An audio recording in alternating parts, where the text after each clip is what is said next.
தனது மனித வாழ்க்கை தேவைக்கேற்ப மாற்றியமைத்துக் கொள்கின்றான்.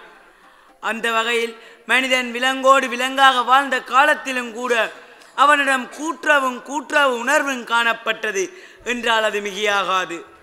மக்களிடையே காணப்படுகின்ற கூட்டுறவானது மக்களுடைய வளத்தை மேம்படுத்தவும், உலக நாடுகளிடையே காணப்படுகின்ற கூட்டுறவானது உலக வளத்தை பெருக்கவும் அவசியமாக காணப்படுகின்றது. இதனையே முன்னோர்கள் கூடி வாழ்ந்தால் கோடி நன்மை, கூட்டுறவே நாட்டுயர்வு என்பார்கள்.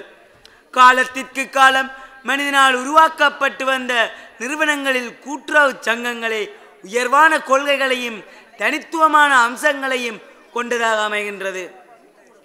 இவ்வாறு வளர்ந்து வந்த கூட்டுறவின் தந்தையாக ராபர்ட் ஓவன் கருதப்படுகின்றார். இவ்வாறான கூட்டுறவு பற்றி பல்வேறு அறிஞர்கள் பலவகைப்பட்ட கருத்துக்களை கூறியுள்ளனர்.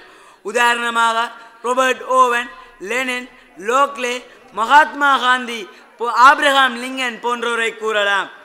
கூட்டுறவானது எல்லோரும் ஒருவருக்காகவும் ஒருவர் எல்லோருக்காகவும் எனும் மௌனவாசத்திற்கு அமைவாக இயங்கி வருகின்றது.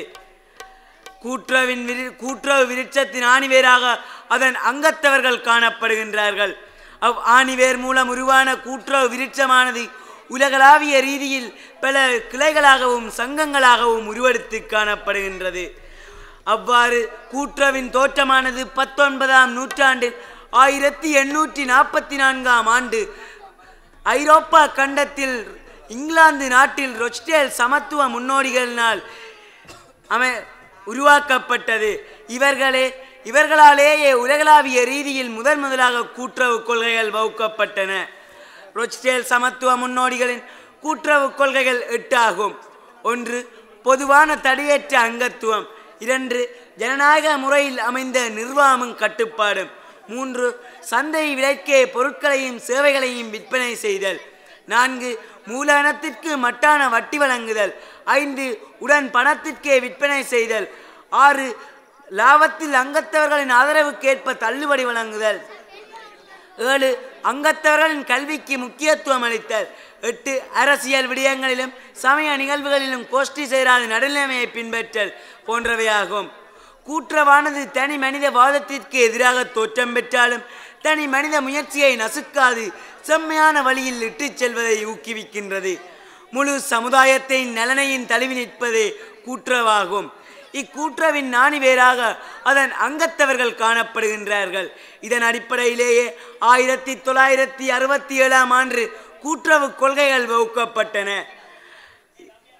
தன்விருப்பார்ந்த தடையற்ற அங்கத்துவத்தின் மூலம் கூட்டுறவு சங்கத்தின் அங்கத்துவம் பற்றி கூறப்படுகின்றது.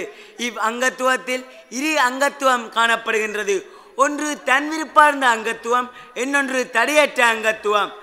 தன்விருப்பார்ந்த அங்கத்துவத்தை எடுத்து நோக்கும் போது கூட்டுறவு சங்கத்தில் அங்கத்தவராக இணைவர்கள் தமது விருப்பத்திற்கு ஏற்ப சுயமாக அங்கத்தவர்களாக இணைய வேண்டும் என்பதை வலியுறுத்தி நிற்கின்றது. இக்கூட்டுறவு அங்கத்துவமானது பல செயற்பாடுகளை கொண்டுள்ளது. ஒரு மனிதன் வெளியார்களின் நிர்பந்தங்களின்றி தாமாக தமது சுய விருப்பத்துடன் கூட்டுறவு சங்கத்தில் அங்கத்தவராக சேர்ந்தால் மட்டுமே அக்கூட்டுறவு சங்கத்தின் வளர்ச்சி முன்னேறும். அவ்வாறு இல்லையே சுய விருப்பு சேர்க்கையற்ற அங்கத்துவத்தினால் கூட்டுறவு சங்கம் பல பின்னடைவுகளை நோக்கும். இவ்வாறு தன்விருப்பார்ந்த அங்கத்துவம் பற்றி கூறினால் கூறிக்கொண்டே போகலாம். எனவே இதை விடுத்து தடையற்ற அங்கத்துவத்தை எடுத்து நோக்குவோம். தடையற்ற அங்கத்துவமானது சங்கத்தில் அங்கத்தவராக சேர தகுதியுடையவர் அனைவரும் சங்கத்தில் அங்கத்தவராக சேர சகல வசதிகளையும் செய்து கொடுக்க வேண்டும் என்பதையும், சங்கத்தில் அங்கத்தவராக இணைவதற்கு எந்தவித தடைகளும் விதிக்கப்படலாகாது என்பதையும் வலியுறுத்தி நிற்கின்றது. சங்கத்தில் அங்கத்தவராக இணைபவர்கள் இன, மத, பொருளாதார, சமய, அரசியல், பிரதேச வேறுபாடுகள் இன்றி சங்கத்தில் அங்கத்தவராக இணைய சகல வசதிகளும் செய்து கொடுக்க வேண்டும் என்பதை வலியுறுத்தி நிற்கின்றது. கூட்டுறவின் அங்கத்தவர்களிடையே காணப்படும் விசுவாசமும் தன்னம்பிக்கையும் விழிப்புணர்வுமே கூட்டுறவு சங்கத்தின் வளர்ச்சிக்கு பங்காற்றும். இவ்வாறு கூட்டுறவு நிறுவனத்திற்கு அதன் அங்கத்தவரினால் கிடைக்கும் உதவிகள் பாரிய அளவிலான, அதாவது ஒரு கூட்டுறவு கூட்டுறவு நிறுவனமானது தனது சேவைகளை மக்களுக்கு வழங்க வேண்டுமாயின் அதற்கு அங்கத்தவர்களின் உதவி மிக அவசியமாகும். இவ்வாறு கூட்டுறவின் ஆணிவேராக காணப்படும் அங்கத்தவர்களுக்கு நான் ஒருவரை உதாரணம் கூற விரும்புகின்றேன்.